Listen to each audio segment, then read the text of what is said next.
Hello, everybody, and welcome back to the Sanderlanche podcast. Today, we are talking about Elantris chapters 12 and 13, wherein Hrathen, he gives a sermon, and then Dilloff gives some sermon, and then we find out that he's just a little bit of a hypocrite in some ways. And then we cut to Rowden, who has an adventure. A wacky adventure of Rowden and his good friend Karada. So I'm Data, and with me is Jack and Joe. That's it. No Jamie again. We're working on it. I promise, guys. She will make it back. Yeah. In the meantime, hang on to something, everyone. The Sanderlanche is about to begin. Feed the fire, set me free in this city of dreams. Push my mind into overload. Hack the wire, smash the jeans in this city of dreams. We'll be immortal in the code. Mind into overload. So yeah, 2 more chapters again this week. What did you guys think of the 2 chapters? One, like I said last time, the second one is kind of like 3 times as long as the first. So lots happening here. Yeah. Well, with the first, it's just like, all right, we get one sermon, then we get another sermon, and then it's Hrathen's just like, all right, I need to talk to the boss. And that was the chapter. I'm just like, it was okay. It's really just setting the scene a bit. But then Rowden's chapter is like, oh, we're actually going on an adventure this time and learning a whole lot more. And that chapter was far and away much more enjoyable, I think. You know, we learned a bit more about Karada. A few of our predicaments paid off there, and a few of them didn't. But just that whole, we're breaking out of the Plague City and going back into the regular city. You know, almost like going on a little mini heist. That was really fun. I really enjoyed that one. Much better. Yeah, I guess I think it's probably something we'll see a lot as we go through the book. Is there's going to be some of these triads where somebody's story is just way interesting than the other 2 that were happening at the same time, which is just a hazard of you're trying to tell 3 different viewpoints that are around the same time. It's like, well, they can't all be winners, right? Not everyone's doing something exciting at the same moment.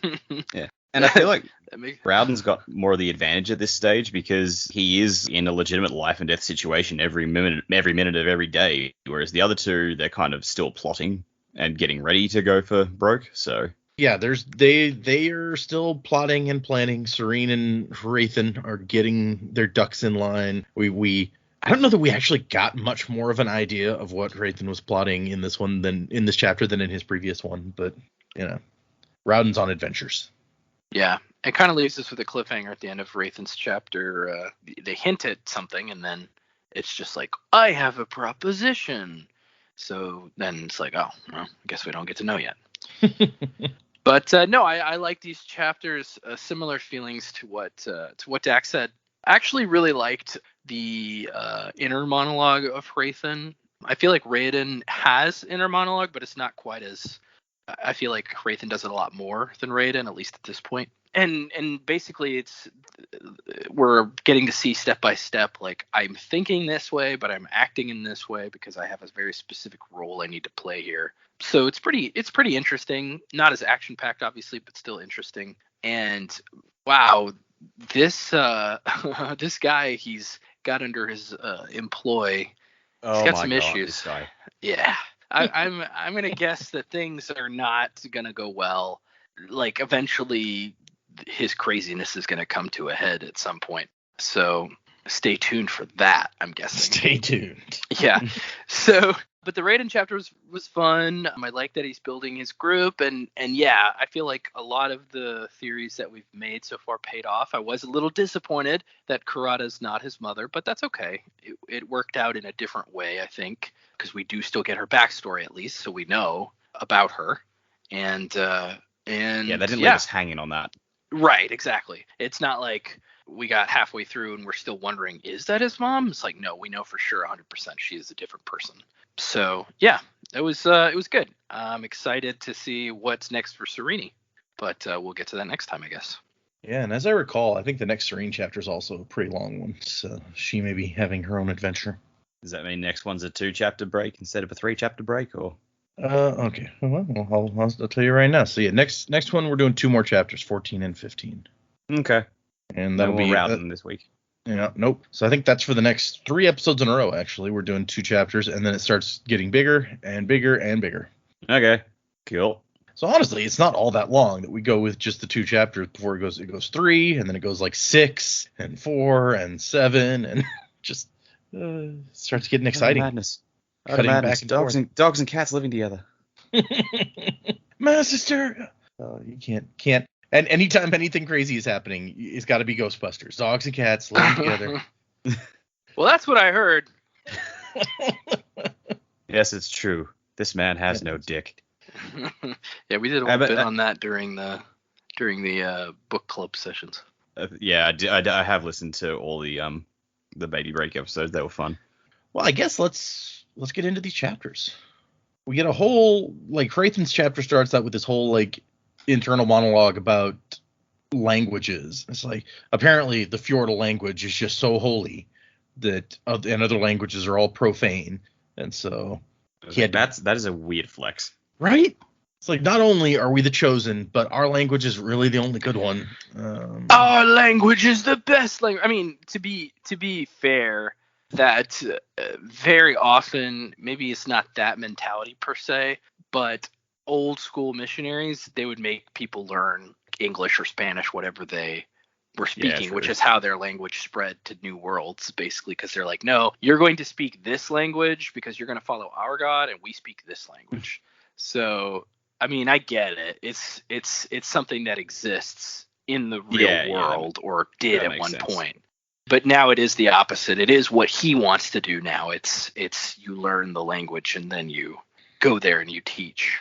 Right. And you get his perspective where he's like, I mean, if you really want to convert people, then this is the way that kind of makes sense, because it's going to be a much more difficult job. If you're like, my religion is so great that you need to learn my language first so that I can then tell you about it, you're going to get less people. I'm just, it's just a fact.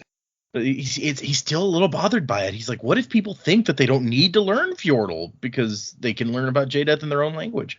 They don't understand that their language is just profane. It sucks.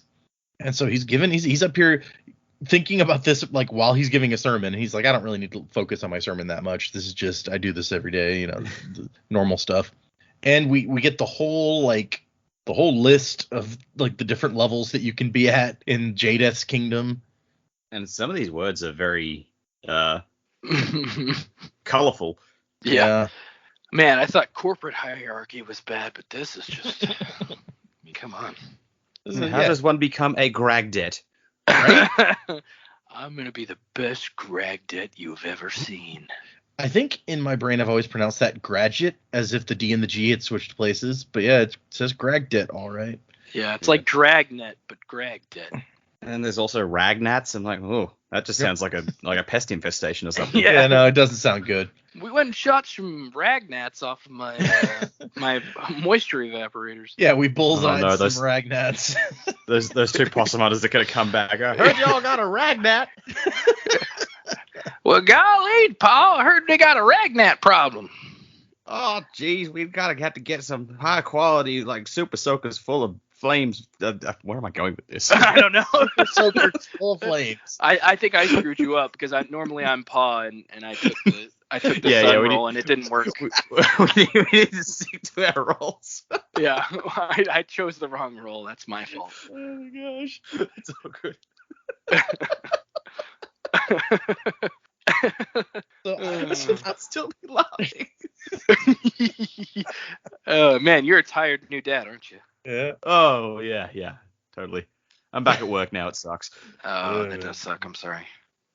Yeah. I'm off work for a week, but that's because all the kids came down with COVID, so I'm staying to take care of them.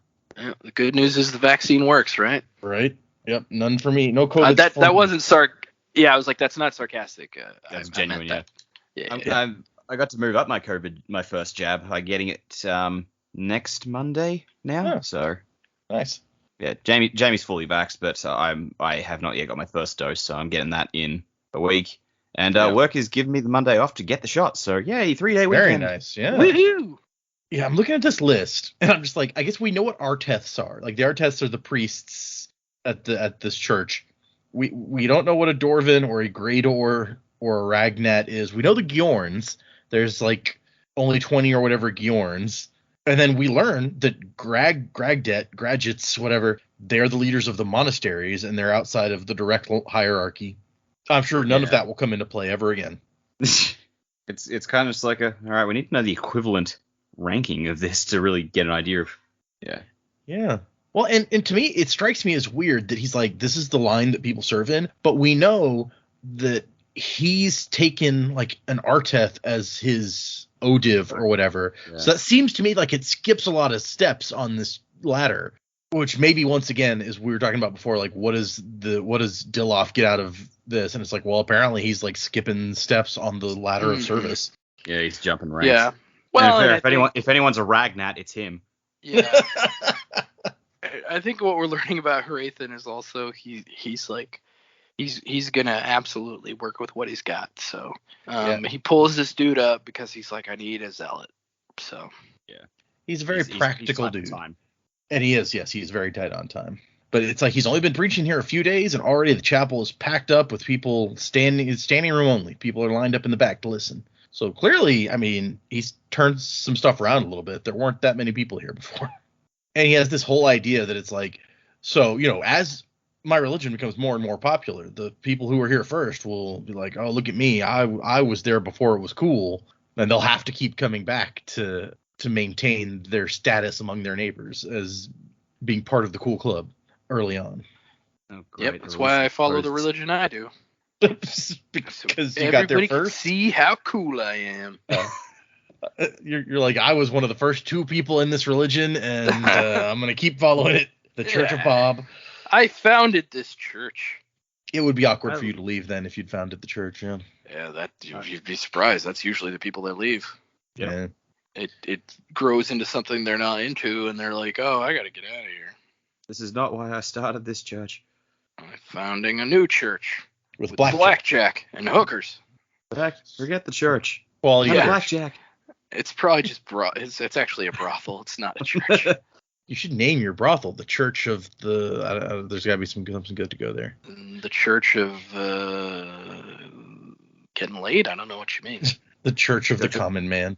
The Church of the Flesh. That's a good one. Church of Flesh. Ooh, that is nice. I'm gonna note that down on my ideas for brothel names pad. Yeah. Okay. Also, new band name. I call it Church of Flesh. So Hrathen finishes his sermon, and people start leaving. And then all of a sudden, Dilloff jumps up. He's like, nope, I'm going to talk now. Uninvited. And that's really what you need in a public speaking engagement. But just the ability for anyone to jump up and start talking. Yep. Like, Dilloff is just digging himself a hole at this point. I was like, all right, I really don't like you. But apparently, his speech goes over like gangbusters here. Like, Hrathen gets kind of jealous because this guy is so passionate that the people respond to it. He says they listened more acutely than they had to Hrathen.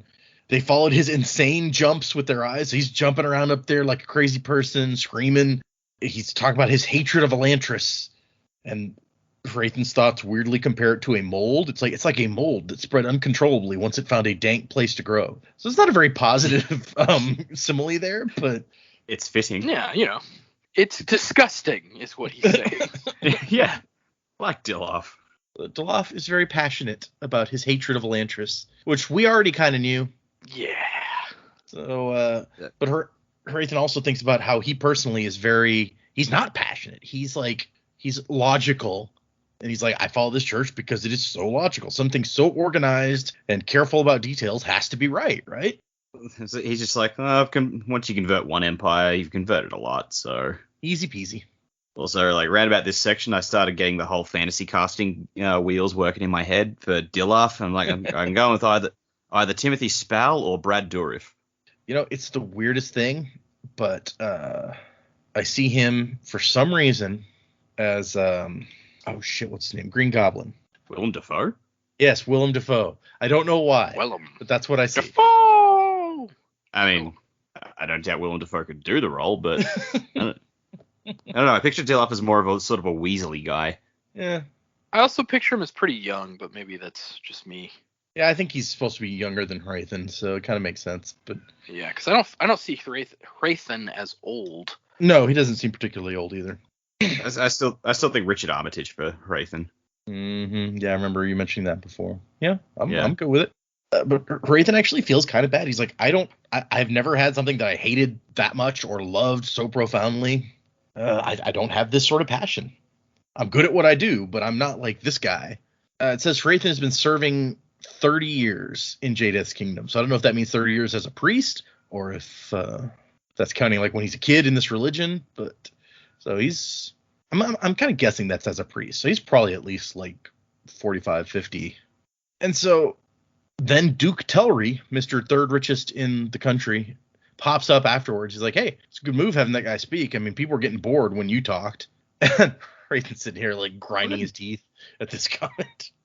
Absolute dick. Yeah, well, we already didn't like Telri, so...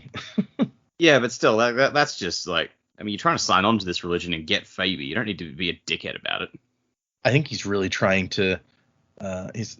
I don't know that he understands the hierarchy within the lands controlled by this religion, and he probably thinks that as a rich guy, once all this goes through, I'm going to be really important, more important than this lowly priest. I don't think that he gets that it is going to be the other way around.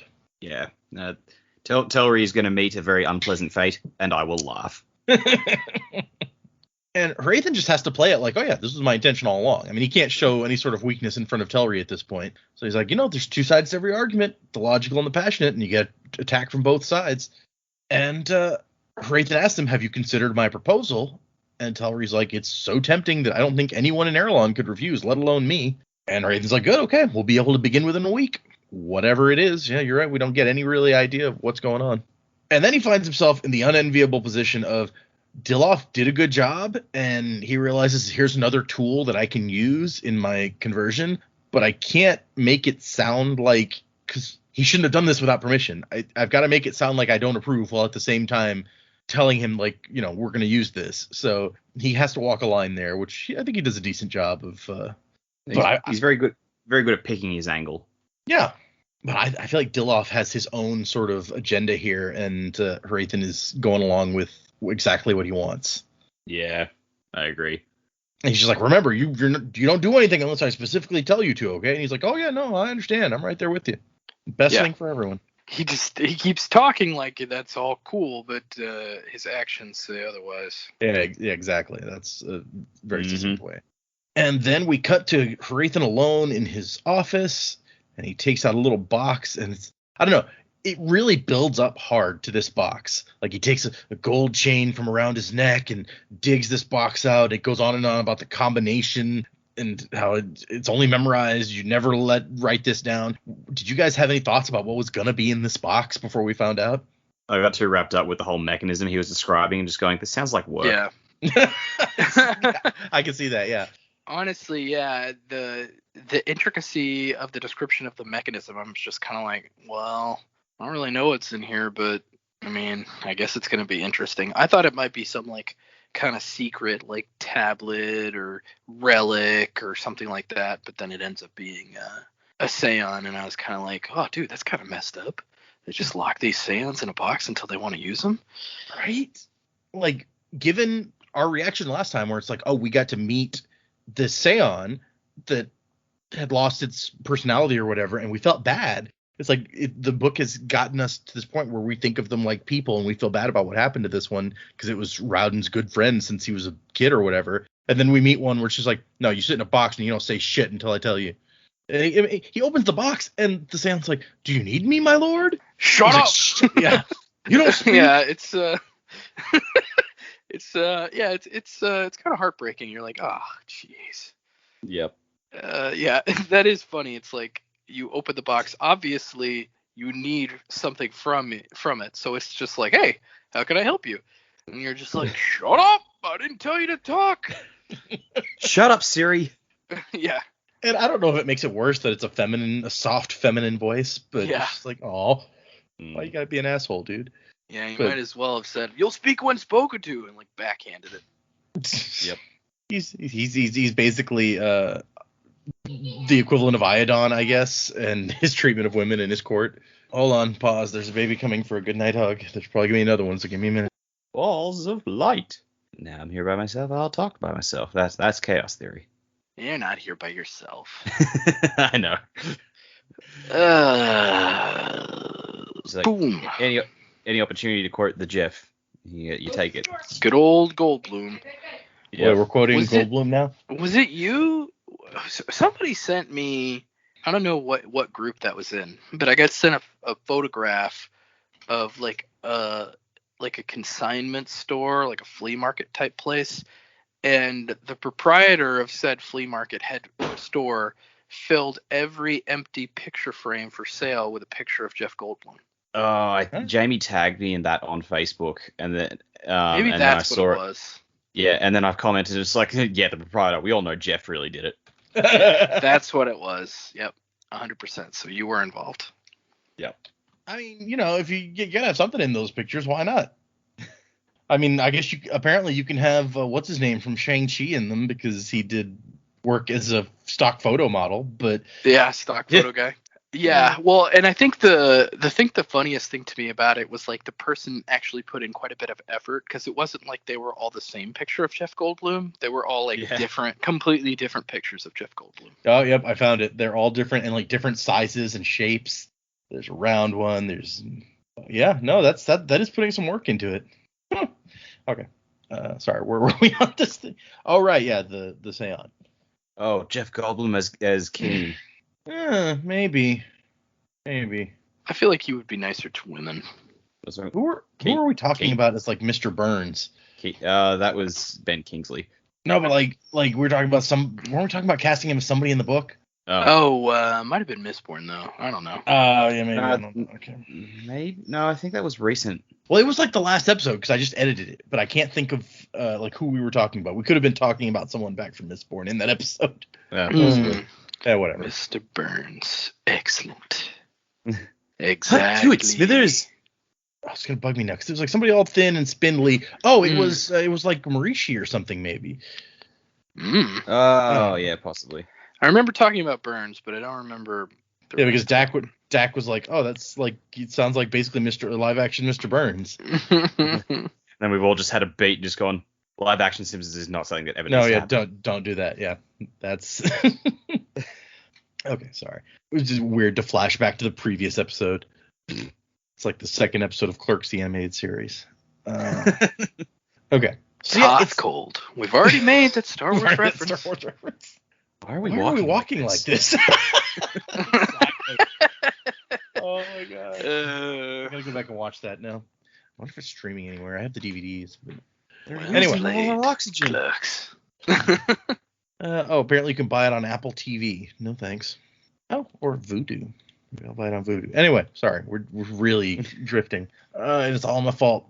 So I like Hrathen. Once again, he's a very practical dude. He's like, this is really against my religion. Like, this is heresy, basically. But Viking Pope explained to me why it's necessary, and he's right. Like, instant communication anywhere on Earth, it's worth the sacrifice of using this unholy whatever it is to do it. Skype is evil. Do not use. And he really distrusts like the motivation of these seance. He's like, it's just sitting there waiting all patiently and shit. They always look obedient, but yeah, he's so paranoid. He's just like, they're just gossipy bitches, all of them. It's like, who knows what they talk about to each other? Yeah, who knows? It's like, dude, I think you're kind of what's the word I'm looking for? Projecting? Yes, projecting here. Like, maybe that's what you would do if you're a Seance, but these things are clearly not, whatever. Stupid helpful light balls. Yeah. Why do they gotta be all helpful without any needs or desires of their own? But we do get one interesting note out of this whole thing, is that he says that the Seance are prevented from any further reproduction by the loss of Elantrian magics. So they are growing more and more rare. So I don't know if we knew that, or if it was just implied, or if it was even implied so far that like somehow Elantrian magic was responsible for creating them. I think we kind of assumed that they were, because they seemed to the Aralenes were more aware of them. Just from what Serene was saying about Aish, there were never that many in Teod. Mm-hmm. And then the ones that go nuts tend to wind up in Elantris anyway, so we kind of assumed they were tied to Elantrian magic. Well, and they got the Aeons in the middle of them, which are what the Elantrians draw to make their magic. So yeah, true. It kind of fits. But it also makes you wonder, like, where did this guy get, like, where did Viking Pope get like 20, or I guess 21 of them, of each of the Gjorns has one, like, to just be handing out. You just see Viking Pope sitting in his chair, and they see some Seons in the distance. So he's like, "Deploy the holy butterfly nets."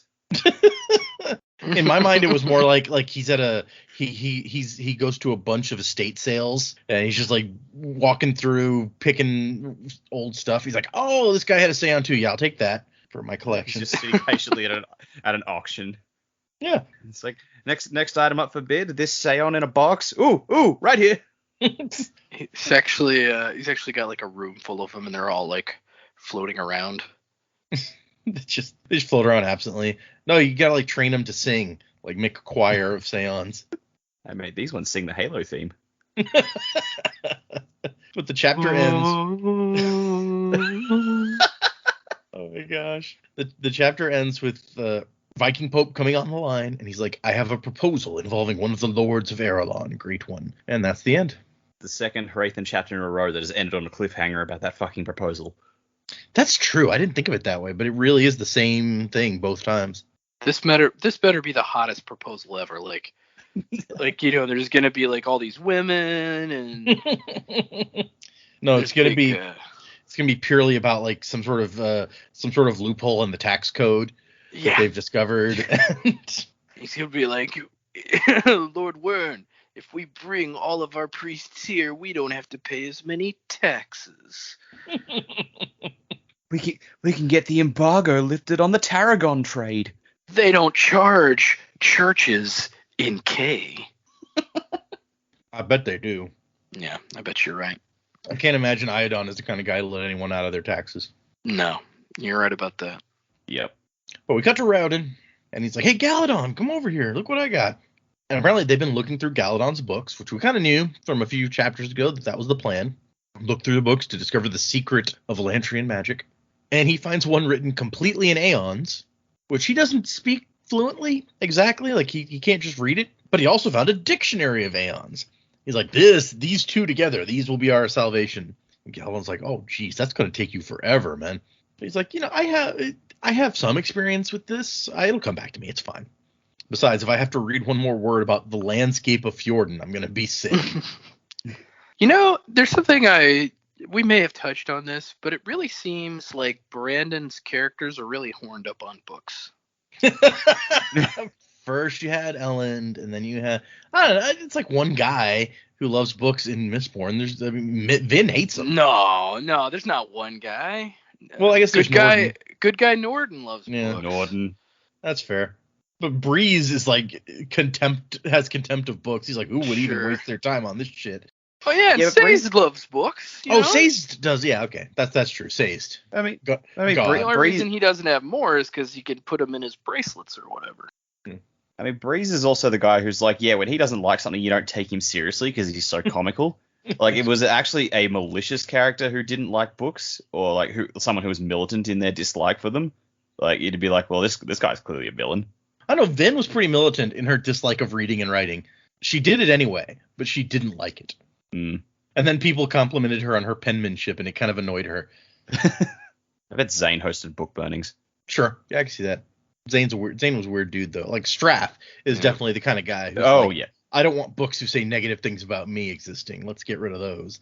I mean, the Lord Ruler had a list of banned books, so you get executed for having those books apparently. So it's not a. Yep. So there it is. Like, banned books. Oh, that's the villain. Yep. Yeah. Is anyone surprised that the evil God King banned the books that say bad things about him? Maybe that's where Iodon's going next. Who knows? He's not exactly a God King, but he's king, so. He's a wannabe God King. Apparently, the library that Galadon has taken over, the guy who owned it was a big fan of geography. So it's like lots of geography books in here, which is not at all what they're after at the moment. It's like, that's nice, but it doesn't help us learn magic. Unless the magic involves geography.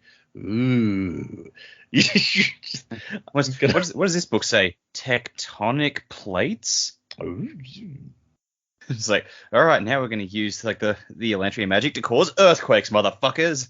Exactly. Or there's that chasm on Edan's land. Volcanoes. No, Volcanoes was last book, man. We got to go with a different Earthquakes. Yeah. Earthquakes this time. Different Yeah. natural disaster. Well, we know there was an earthquake, like when the Elantrian True. magic was destroyed. So yeah, Yeah. Yeah. There we go. And like somebody discovered the earthquake spell. Yeah, like Edan's land, he's bitching because it's got the chasm in it. Yep. It all fits together somehow. I don't know how. Red string on the wall. Let's go. Oh my gosh. Yeah, it's like you got the whole cork board up here, and on one side there's a book that says geography on the cover, and you got a red string leading from there over to Aeon Door, over to the chasm. Yeah, it's great. And then there's a book that says Richard on it. Richard? Yeah, that's the name of our mascot, Richard the Book. Yeah. Oh, right, Richard. right. He's a Sorry, I thick keep book. getting his name. He's a thick book. Yeah. And I like, okay, and so then Radon's like, no, it's fine. It's totally gonna come back to me. I'll figure it out. And Galadon's like, you're so optimistic, it's sickening sometimes, dude. And we Fancy find out. casting again. Galadon is Jimon Honsu. I don't know The who bloke that is. That's the bloke. He was Korath in Guardians of the Galaxy and Captain Marvel. Oh, I could totally see that actually. Blood Diamond Gladiator. Yeah, Sure. I picture, for some reason in my head, I picture Galadon as being kind of a thicker dude, but I could totally see that now that you say that. Yeah. I might have butchered the pronunciation of his name. I apologize if that's the case. Oh, well. I'm sure he's listening and he's horribly offended now, so. That's what I was about to say. I was like, I don't think he listened, so I think we're in the clear. Well, we don't know that. Yeah, no, he's our number one fan. What are you talking about? Number one fan. Number one. He's taking breaks from the next movie he's filming to listen to us. Yeah, exactly. He's like, I can't come out and do the scene right now. I'm listening to my favorite podcast. Oh my god, they totally name dropped me. Yeah. I can't believe it. I was wanting to email them for so long, but I was afraid. And they talk about me unsolicited. This is amazing. It's the best day of my life. Even better than the time I was in a movie that made over $1 billion. Now you gotta wonder, if he was a fan, would he be the kind of the Brandon Sanderson books? Would he be the kind of guy who wants to be Galadon, or would he be offended by being like cast as Galadon? Yeah, he's like, oh, you want me to say Kolo and Sule all the time? I have more range than that. It's like, you want me to be the funny sidekick guy? Hell no. I was clearly born to play Rowden. Nah, I think he'd be better at Hrathen. I was about to say Hrathen. I could totally see that. Yeah. He would be a great Hrathen. But okay, so apparently they've gotten a roof up, or at least a rudimentary one, because Galadon is pessimistic about the quality of the roof. It was like, no, it's great. It's like a large portion of the roof has been completed in 6 days. So it's been 6 days since the last chapter that we had, basically. Marishi, like bragging when we first met him, he's like, I can make anything. It's kind of working out, because it's like, not only can he make shoes and jewelry, but it's like he figured out how to make a clay out of wood scraps and soil and sludge. He's kind of living up to that. Yeah. His own hype. He didn't need a hype. He didn't need a hype man. He is his hype man. Yes, exactly. Mareshi Guyver over here. Yeah. What do we got? Some paper clips, a jock strap. Yeah, I can make this work. I mean, wasn't Silent Bob made a CD player out of a vibrator and some chicken wire or something? That sounds like a thing that happened. Sure. I think that's in Mallrats. Yeah. What did he say? I remember him hanging upside down and switching out a DVD or something. Yeah. That was the days of VHS, man. I was about to say there was It no was DVD. a VHS. You're right. Yeah. You're right. There's a whole thing with the tape where he's trying to Jedi mind something. Yeah, he's trying to Jedi mind trick the tape. That's right. Even oh my though gosh, I forgot. They keep that. saying Jedi mind trick, but it's not the It's Jedi not. mind It's trick. not Jedi mind trick. That bugged me so much at the time. It's I'm a like, force stop pull. doing that. Stop saying Jedi mind trick. That's not what it is. Knock it off. Oh my gosh. But no, so we get, and I think Dak was the one who kind of brought it up before, that Rowden, he's putting on this face of like, being positive and upbeat and stuff, and it cracked a little bit in that last section when we met up with Ian, but we get more of it here where he's kind of introspective, and he's like, he has to put on, as the leader of this group, he has to be putting on this optimistic, happy outlook, like, oh no, nothing bothers me, while all the while dealing with like the hunger and the pain, and it's a little bit hard on him. So I don't know if you feel vindicated for having kind of called that in the last episode, Dak. I mean, I figured it was bound to come up at some point. Like, dude's living in like sludge hell, so Mm. Like, you can't just avoid feeling that. And apparently Marisha made some gloves too, because there's a guy out there clearing out the farmland with some gloves. And Galadon's like, what good is that gonna do? And still Rowden, despite Galadon being like his closest friend in here, Rowden's like, not gonna tell you, because I'm that dude who never tells anyone what's happening until right when it's about to happen. And then we meet a newcomer who's one of the people who just like wanders around and lives in Elantris, and he's like, I've heard that you have like the secret to not be in such pain all the time. And this guy says he's been in Elantris a year, but he can barely remember what he did outside. He's like, I think I was some sort of cleaner. Yeah, this is kind of sad, because it's like this guy's coming to Raiden for something that Raiden doesn't have. Right. And I get why Raiden does this, because he's like, well, we need you, and eventually we're gonna make this a better place for everybody. But he doesn't tell him like, hey, no man, there's no cure. Why would I be here if I had a cure? Mm-hmm. So he just kind of was like, you'll see. Yeah, and so he's like, I want you to start cleaning all the sludge off of everything. There's no reason that we need to be living in this sludge. And the guy's like, and then you'll show me the secret. He's like, yeah, you'll get there. Also, apparently Marishi created traps to catch rainfall. And when Rowden's like, so did you get any of the rain from last night's rainfall? Marishi's like offended, like, yeah, of course I did. I made them. They work perfectly. Duh. This guy. Apparently, he's right to be offended. He's like, everything I have made works fine considering I'm working with shit. Right?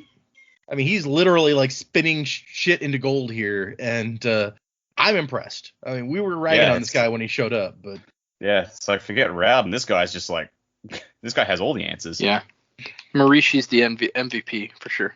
Yep. And yeah, that's when we get into like the introspective where he's like, I was on the outside, I was never like an overly cheerful person, but I kind of have to force it here. Like, I have to be the one who's not showing anything so that everyone else can be strong. And he's like, it's barely been a week and a half, and I'm already like, I can't even focus sometimes. It hurts so bad. I don't know how long I'm going to last. And then we get word that a group of armed men is coming, 12 of them with steel weapons. And Ron's like, geez, where the fuck they even get steel in Elantris?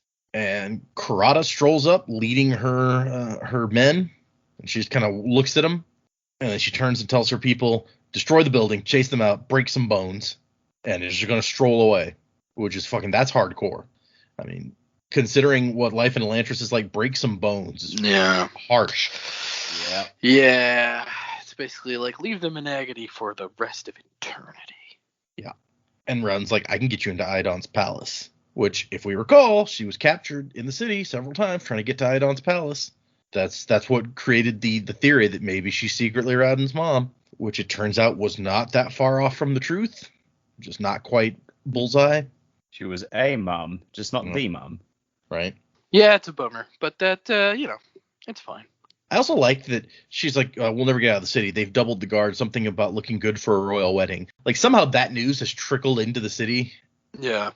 He's like, oh, no, I can get you out, too.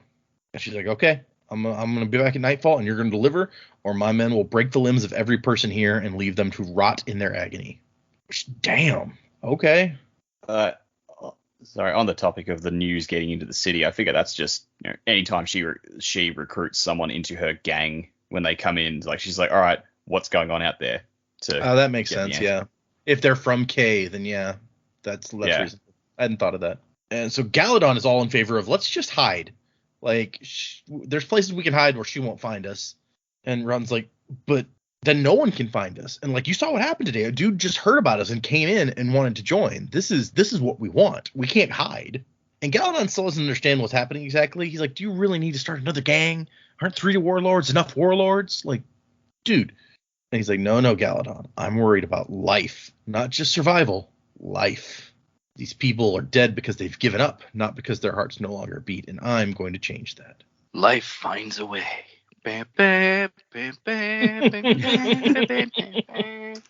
Always back to Goldblum. And so we cut to Kurata and Rowden. His exit plan is to dive into the well and float out in the river that runs under the city, because the river runs right by Kay. And she's like, you're fucking kidding, right? This is insanity. We'll drown, for one thing. And he's like, oh, no, we can't drown. Like, we're already dead. I tried. I could hold my breath for a whole half an hour, and I didn't even feel it. Which, isn't that an interesting, like, you sit around like, I wonder how long I can hold my breath now that I'm dead. It doesn't seem like something that has occurred to other people, because Karada seriously was like, well, but we'll drown. Like I said, it's like, what's the point? Yeah. Like, what are you gonna do down there? Yeah. And so, I mean, and long story short, it works.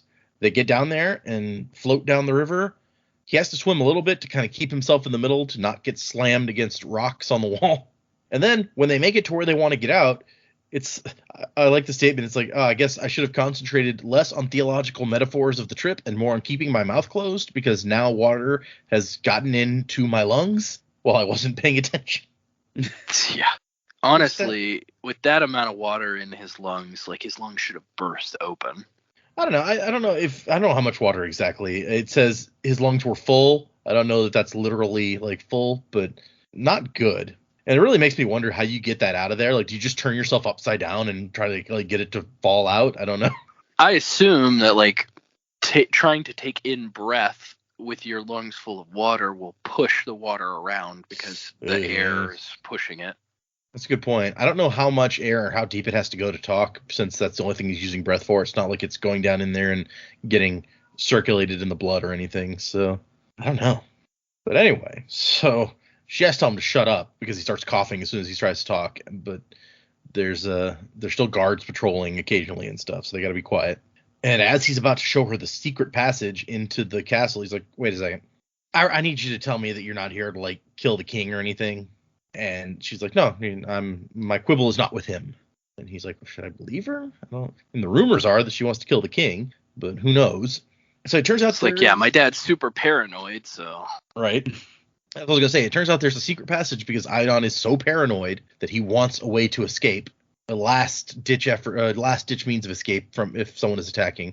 And then he didn't keep it a secret. He told his son, who told his friend, and Rowden and Lukel used to play in there as kids or something. So it's not a secret passage as you probably want, and it just all it's doing in this case is giving someone direct access from the outside to your sleeping chambers, which is the opposite of what you kind of want when you're wanting to be able to escape. Like Karada's like, I thought that stuff was just in kids, like, children's tales. And Rowden's like, well, Ion likes those tales, so what are you gonna do? And she's like, so your knowledge of the palace is weirdly extensive, and he does not reply to that, because what are you going to say to that? Sidestep that question. Okay. I'm an architect. Yeah. I'm the architect. Of the Matrix? No, not that. Oh, okay. I built this city. On rock and roll? No, on Razor Technology. No thanks. But she is a woman of her word. She does not mess with Iadon. She just strolls right by, which she's relieved by. I mean, nobody likes the king, but that's still his dad and shit. So they go strolling down halls in the castle and make their way to the single room allotted to a married guard's family, with one dresser and a bed. And he's like, did she come here to, like, steal some guard's weapons? That's insanity. Of course, sneaking into a paranoid king's palace wasn't exactly a sign of mental stability, but no, Karada is in fact a mother, and she wants to see her daughter, who is asleep on the floor in this room. And we find out in a little bit that she leaves the girl a note and a necklace that she always intended to give her daughter, but that they dragged her off before she could see her kid again. Yeah, man, it's that time. Ain't that some shit? Yep. It makes me wonder how it happened, because you got to figure, if she was sleeping in this room and woke up with, like, had become an Elantrian, like, her kid's got to be there, right? Maybe she was asleep and her husband walks in from his night shift and is like, oh shit, she's Elantrian, and, like, immediately turns her in or something before she can say anything to her kid. Yeah, I don't know. Probably. There's no way there's nothing good that could have happened here. No. Right. And then they just, like, she leans down, she leaves behind what she brought, and as they're leaving, they run right into a guard who, as it turns out, is also her husband. And she jumps the guy. She, like, gets him in a headlock, puts her hand over his mouth, grabs his wrist so he can't grab his sword. But this guy's way stronger, so this probably would have gone very, very badly if Rowden hadn't pulled a really clever move, as far as I'm concerned. And he draws an Aeon in the air, the symbol for death. Death rune! Yeah. You are pwned. It's just like, if you move, you will die. Yeah. I was never the guy that casted death on enemies in In games. Final I'm Fantasy, like, no. yeah, it just takes too long. It's like, dude, just cut them up. Well, most the strong ones, there's like no chance it'll work, and even Right, on they're regular immune. ones, there's like it like doesn't work half the time or something. So it's like, what's the point? It's a waste. Yeah, the fastest kill in those games is if it's a zombie and you throw a phoenix down and it's an insta kill. Oh, like that one boss fight. Yep, Yeah, Geen attack. good times.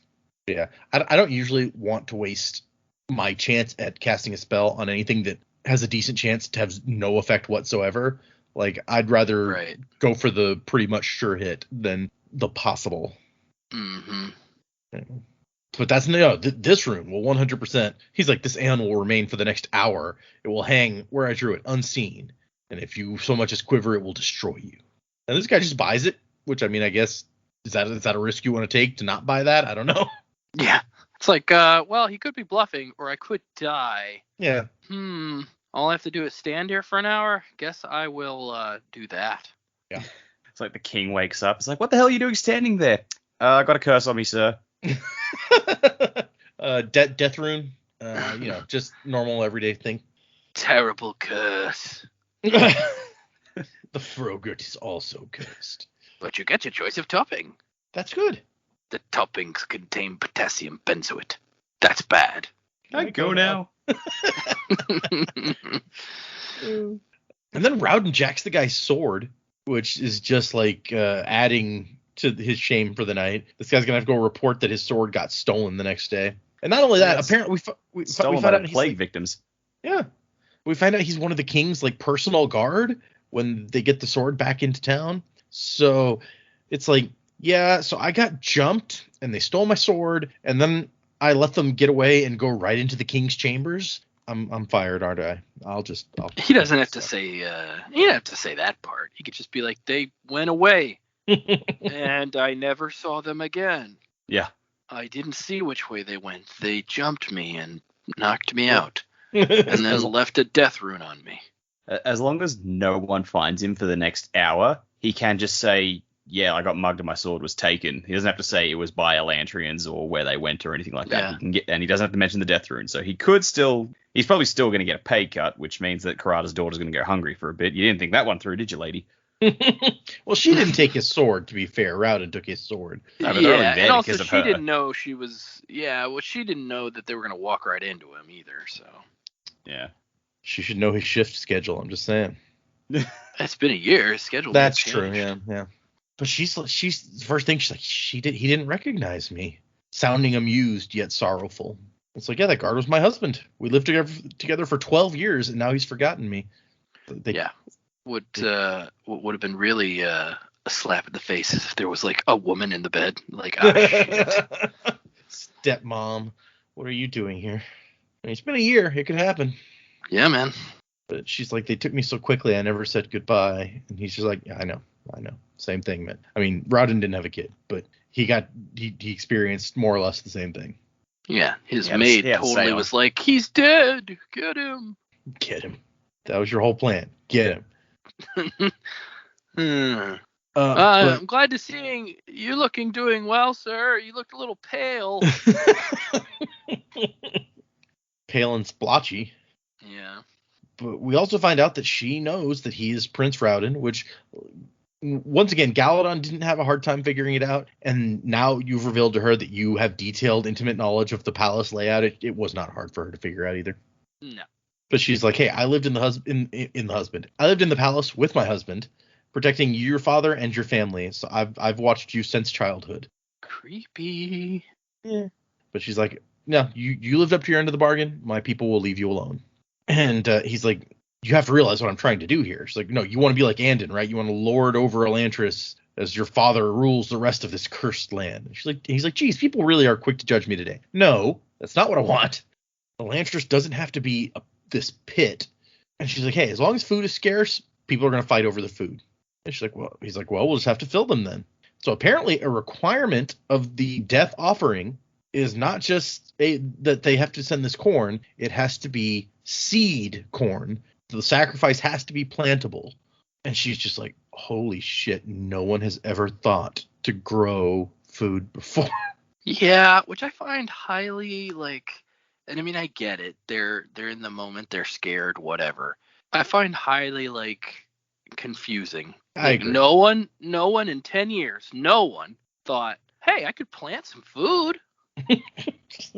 Yeah. Not I'm gonna even go- Galadon, Mr. Yeah. Farmer. Exactly. It's like for real though, before we thought of planting food, we boiled leather from books and Yeah. ate the leather. Before we thought of planting food, we tried to eat each other.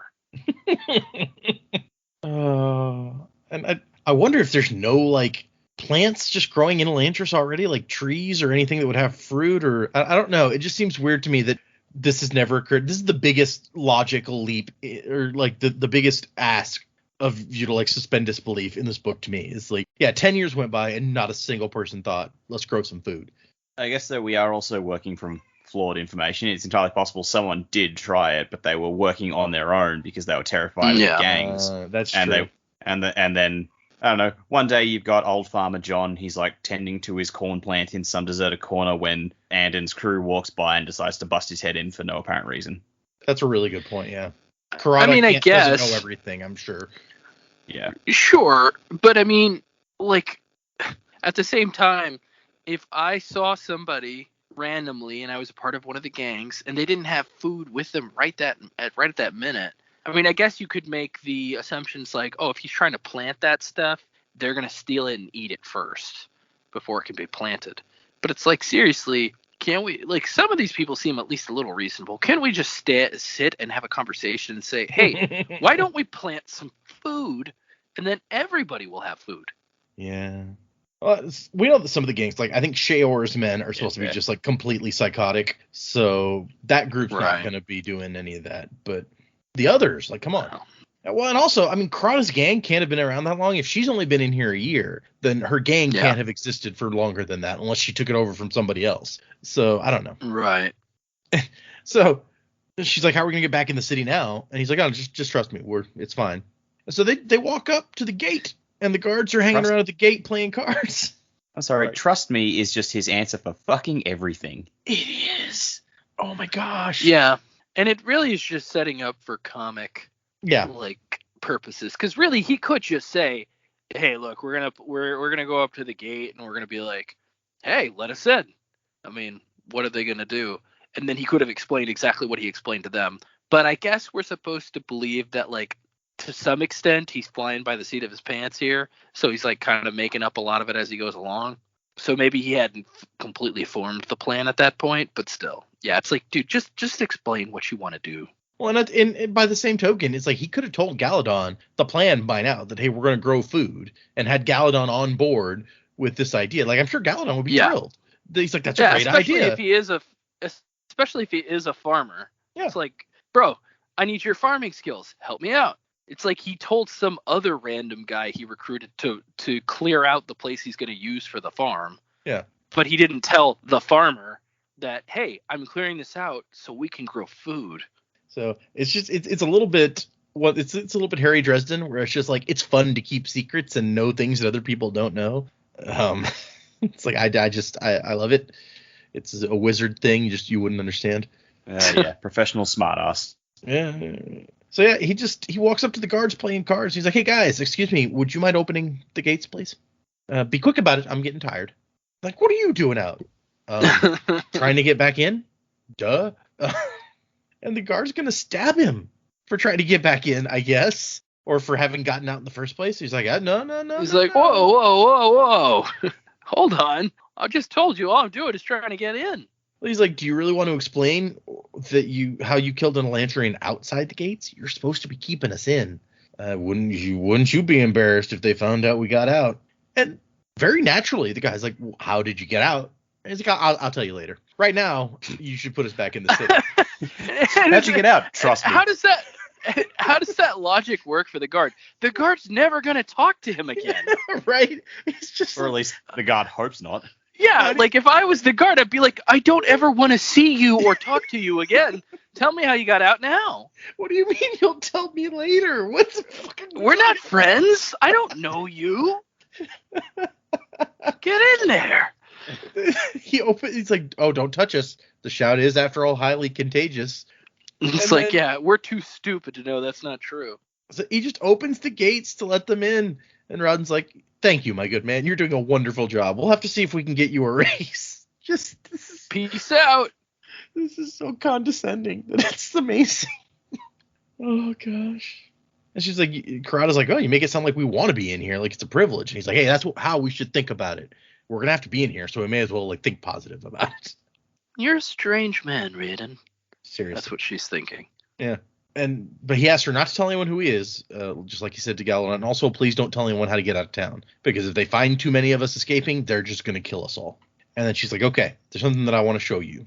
And here's where all the children went. Yep. I mean, pretty much exactly what you guys called last time, other than her not being Rowden's mom. It's like the exact situation that you predicted. So good job.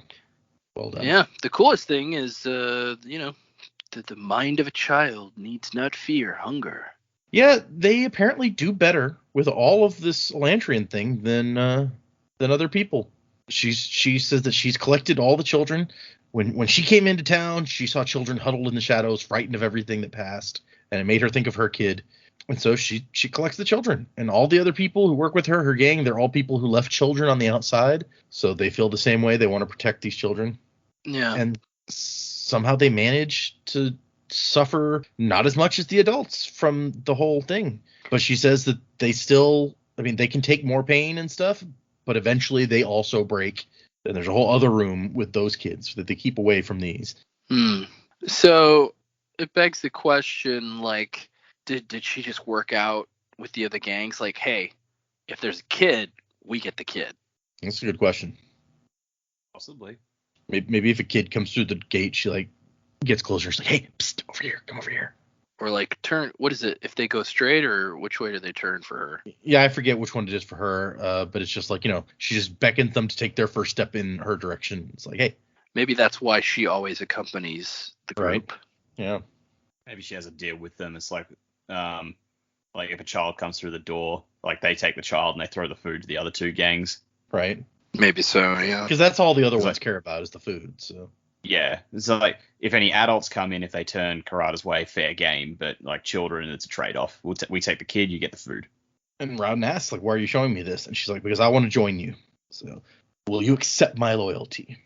Me and my army of bone-breaking parents. Right. And she's like, look, I don't have that much longer left. I can feel like the accumulated pain creeping up on me. And I was worried about what was going to happen to my children when I was gone. But this crazy dream you have of an Elantris where we grow food and ignore our pain, I want to see you try. I don't think you can do it, but I think it's going to be interesting. So they're going to join up. He's just subsumed a whole 1/3 of the gang in Elantris into his new gang. Kind of works out for him. And as he strolls back up to the church that they've claimed, Galadon's outside with the lantern, like waiting for him to come back. He's like, Sule, you're not dead. Well, of course I am. We all are. At least that's what you seem so fond of telling me. And the sarcasm is just, Galadon's like, where's the woman? He's like, I walked her home as any gentleman would. But he gives our soldier friend Seolin the sword that he took. And he's like, whoa, this is like, this is the symbol of Idon's personal guard. And Marishi eagerly says, the king's dead then? Like, he's into this. Brown's like, no, nothing like that. The guard who owned the sword is probably kind of pissed, but... I'm sure you give Marishi enough time, he could build some sort of Rube Goldberg machine that would somehow kill Iodon from inside the walls of Elantris. Right? It'll just like throw a rock exactly where Iodon's standing somehow. Yep. It's like, can you tell me where in the palace his throne is? And we'll just aim it right. Okay. He does calculations all right, I've created this miniature sextant. But he says, tomorrow I want you guys to come to the palace sector with me and I want to show you something. And Galadon's like, what's that, Sule? He says, proof that the hunger can be defeated. And that's the end of our chapters. So, yeah, I mean, definitely we have stuff happening. Like, that was, I don't know if you guys expected a whole gang to go down so quickly. From the initial descriptions, I sort of suspected that if any of the gangs would join up with Rowden, it would be Karada's. Just because she always seemed, from all the descriptions, like, all right, one's a lunatic, one's a psychopath, and one seems mysterious, but not quite as shit as the other two. I'm like, well, that's clearly he's going to get an ally in that one. Yeah, let's make friends with that one. Yeah, good call. Yeah. Like, who to make friends? No, not you. You're crazy. Yeah, okay. Okay, so I guess let's do some predicaments. What do you guys think? Now that so many have paid off already. I mean, we're 30% of the way through the book, and several predicaments have either been paid off or been disproven already. So you guys are doing pretty well. What do you have next? I think that happened a bit in the Mistborn books as well. We predict something, and then like within a chapter or two, like they would get proven. It's like, oh, okay. Or disproven, yeah, or that. All right, so from these chapters, I feel like now that he has subsumed Karada's, I almost said Katara. Now that he is subsumed Katara's army, that would be a badass gang. I just gotta say. Bloodbenders. Yeah, now that he has Karada on board, I feel like the other two gangs are going to start taking him more seriously. And we've already had Karada come in and try and shut him down, and now she's on board, so the other two are going to come in and try and shut them down, because like there's a massive power shift now in Elantris, and they're not going to be happy with that. So that's where that's going to go. But then, probably Marishi's going to build like a whole temple thing, like the start of Raise of the Lost Ark, and both their armies get crushed or something. I don't know. Ooh, that would be a really weird and badass. I like this. And on the other side of things, a more long-term prediction, I think that I feel like Hrathen's not going to be the ultimate villain of this piece. He's definitely been set up to be, but then the more we've seen of him, he seems a bit more reasonable, and he's doing it because he genuinely believes. I feel like he actually might wind up getting betrayed by Viking Pope, who's then going to say, I like this guy Dilaf. Dilaf can take over. Oh. And so Hrathen will get... Huh? Sorry, I was about to say Dilaf's not even like a Fjorden guy. That would be crazy. No, but it's like Hrathen's thing is like, you got to use the right tool. Viking Pope might just go, well, look, Dilaf's more suited for this than you are. I feel like it's at the end of it, it's going to be Hrathen and Dilaf coming to blows, and maybe Hrathen will have to team up with the other characters, like the other heroes, or maybe not. Maybe he'll just be a wild card in the whole situation. But yeah, I feel like Dilaf is going to be like the main villain of the piece, and Hrathen's going to be more of a, ooh, which side's he on? What's he going to do? Who knows? Okay, interesting. Yeah, I like this idea. Yeah, Dilaf is too full of rage and hatred and being a shit stick. Yeah, you do feel like the guy who just like hates more than anyone else it just seems like a bad guy, right? Yeah. So he just won't stop talking about like the things that he hates and how much they need to be destroyed, and we're just like, dude, we're having breakfast. I'm trying to have my eggs. What was your deal, man? He's like, blood, death, destroy, guts, fire, burning, and I'm just like, well, now I've completely been put off my porridge, so yeah, we can't be like that, man. Yeah, that's how we go. So, Hrathen, I think he's going to wheel and deal, going to continue to kind of do his thing. Maybe Sereni's going to be a thorn in his side on that stuff, more so than she already has been. I think Dilaf is headed for disaster, and this is my prediction maybe of what might happen. So Dilaf is spouting his hate for Elantrians, and then it's finally too much for him, right? So he gets an angry mob together, and he's like, we're going to go in there and destroy all these Elantrians because they're evil, and we'll take this city back for us, or whatever, And then he's going to raise like an angry mob. They're going to go up to the gates of Elantris. But by that time, Raoden's going to have figured out the magic stuff. And then they're going to get magicked. And then they're all going to bow down before Raoden and be like, oh, crap, the magic's back. And then the gangs are all going to bow down before the mystical magic. Is he going to cast like Death Rune for real? I don't think he's that vicious. He'll probably cast like Blind Rune, like go blind for an hour or something. I don't know, but yeah, it's Raoden. He'll cast the Turn to My Side rune. Yeah, that makes sense too. I'm waiting for this magic to kick off. My concern is based on secret history. It sounds like some of these dead Elantrians are using the magic for like evil purposes. So maybe Raoden doesn't really like win or survive. Maybe things take a bad turn at some point. But yeah, so for right now, though, I think to really get the story kicked off, but maybe it won't be what gets kicked off. Maybe it'll be like way further into the book, like near the end, like the magic's gonna have to start working again somehow. Yeah, I remember you said that the last time too. You're like, we can't have the book without the magic ever actually coming into it. So it's gotta show up at some point. Right. If it shows up in like the last chapter, I'm gonna be like, oh really? Oh jeez. We've gotten maybe a start on it here because he found this book that he thinks will hold the secret. Yeah. So he's gonna have to do a little Stranger Thingsing. He's gonna have to translate aeons, like they tried to translate Russian communications. Okay. So yeah, I guess we'll see. Radin really does have the most stuff to do. He's got a bunch of stuff on his list. He needs to fix up the place. He needs to grow some food. He needs to deal with the other gangs. He needs to figure out how the magic works. It's just a whole list. If anybody can do it, it's Raiden. Whereas all Hrathen needs to do is convert the entire country in 30 days. It's not a big deal, or 3 months, whatever it was. And I guess I don't know what Serene's trying to do. She's trying to overthrow Iadon, I guess. Or something. Which really, if Serene and Iadon, or if Serene and Hrathen work together, maybe it would actually be more helpful. But I guess she doesn't like the feudal empire. Well, no, the whole reason she wants an alliance with this country is to be allied against the feudal empire. So, yeah, I guess that's true. Doesn't really help her, does it? No, yeah, it's like, why don't we convert the country and get rid of Iadon that way? Oh wait, that's exactly the opposite of what okay, never mind. No, yeah, that's not what I want at all. So in a way, she kind of needs to help Iadon to keep Hrathen out. There's no good outcome here. Yeah. What Raiden ought to do is make a deal with the guards and like, dude, bring us more seed. What are they going to give them in exchange? Magic stuff. I'll draw some magic symbols in the air and pretend they do something. No, I mean after he figures it out, he'd just be like, okay. Here, bro. Well, I mean, magic. If he figures it out, then like the Elantrians used to be able to make food out of nothing. So he won't need their help at that point. I mean, maybe. I don't know if it's going to work quite the same. Oh, well, yeah. Okay, that's fair. Bring me these magic beans. I don't think these beans are magic, but look what I can do with them. Whee! Starts drawing in the air. These are the best magic beans ever. Yeah, just hit, he's going to put the seeds in the ground. He's going to hit them with some bone meal. It'll all be good. Is the bone meal made from Elantrians crushed up? Sure.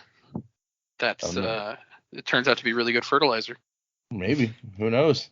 It's just Elantrians. It's the powderiest. And somehow they're still alive in powder form, like screaming where you can't hear them. We're in horrible pain. Yeah. Glagnar's Elantrian rhymes. It's a bunch of crunch of zombies.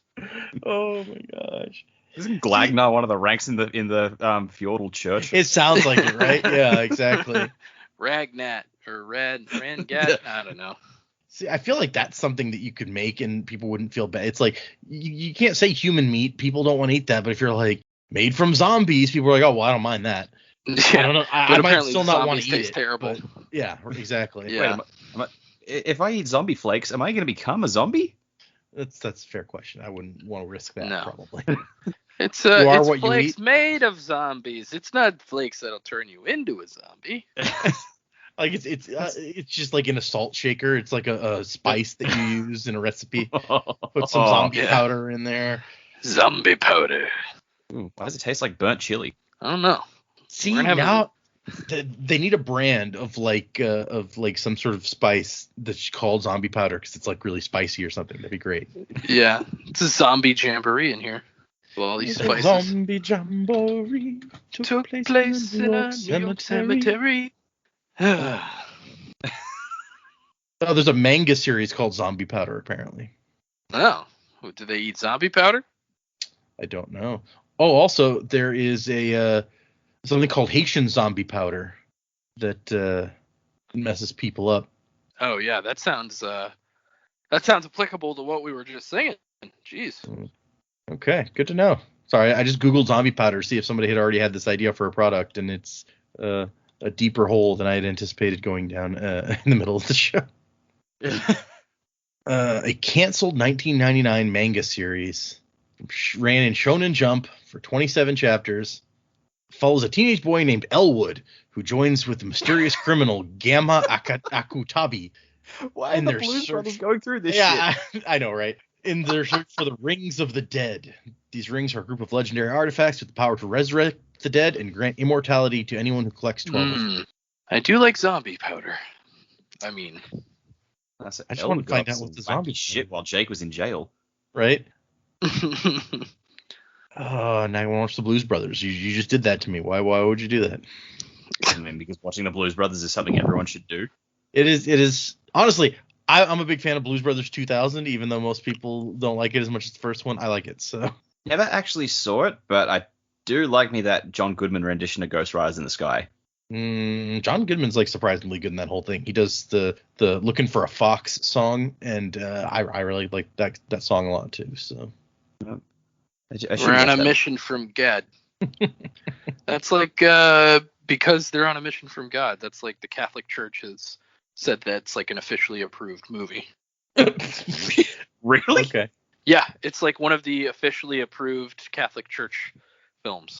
Catholic Church approved films. Didn't realize that. When I tried to search for that, what tried to autocomplete was Catholic Church approved fertility treatments. Moving on. Yeah, I know, right? Okay, so let's see. So it's not on this list, but there's apparently a Vatican list of films. In 1995, on the occasion of the 100th anniversary of cinema, the Vatican compiled a list of 45 quote-unquote great films. Oh, well, yeah, it's not on that list because it would have been. I know the movie came out before 1995, but it didn't. I don't think it was approved until Pope Francis became the Pope. Schindler's List makes sense. 2001: A Space Odyssey's on here. Nosferatu. Those are some odd choices. A lot of movies I never heard of because they're older movies, and I don't do a whole lot of old movies. Like I don't know what Bicycle Thieves from 1949 is, but it's an old Italian movie, I think. Was that The Bicycle Thief? All right, so the Blues Brothers has now been deemed by the Catholic Church as a Catholic classic. This was August 29th, 2020 that happened. Oh, really? Oh, wow. I found an article from June 2010 that said that. So Okay, so it's been a while that then Yeah, it might have that been they longer. did that. The Vatican endorses the Blues Brothers. Okay, sure. Why not? I mean, I got a they're problem on with a it. mission from God. Yeah. They're trying to save that orphanage run by the Catholic Church. With the recommendation, the Blues Brothers joins a list of dozens of films recommended by Catholic authorities that include Cecil B. DeMille's The Ten Commandments, Jesus of Nazareth, Mel Gibson's The Passion of the Christ, Victor Fleming's Joan of Arc, and It's a Wonderful Life from Frank Capra. Well, there you go. Yeah. So I hope everyone has enjoyed our Blues Brothers Catholic Church side discussion here. Yeah, digression of the podcast. Yeah, because we didn't have any of those yet before we got here. But anyway. Yeah. Well, no, this is the new segment. It's the digression of the podcast. This week, starring Blues Brothers, officially approved, endorsed by the Catholic Church. So for next week, anyone reading along, we're doing chapters 14 and 15. So we're going to have some Serene and some Hrathen action. Action. So read those. Everyone listening at home, if you want, the two of you for sure should definitely read those before next week. And yeah, so we don't have any new emails, no new reviews or anything. So nothing to go into there. So thanks everyone for listening. If you would like to send us some emails, the email address is thesanderlanche with an E at the end @gmail.com. You can find us on Twitter and Facebook, Instagram, which I haven't Instagrammed anything in a couple weeks. I need to do that. I've fallen behind on my duties. But yes, find us. Leave a review if you want to be in the Misting crew. It's still the Misting crew. I don't think we found anything to replace that with yet. So get jumped in. The zombie crew. The zombie crew.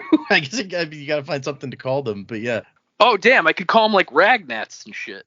Oh, you could. If anyone wants to be a Ragnat, if anybody wants to be a Ragnat or an Arteth or that's not going to get us any reviews. I'm sorry, no one wants to be a Ragnat or a. I don't even know what it is yet. A Gragdet. A Gjorn, a Wern, Jadeth. Hey, I'd be Viking Pope if somebody was offering the job. I'm just saying. Seems like a pretty smooth gig. That's a limited time offer though. Seriously. It's true.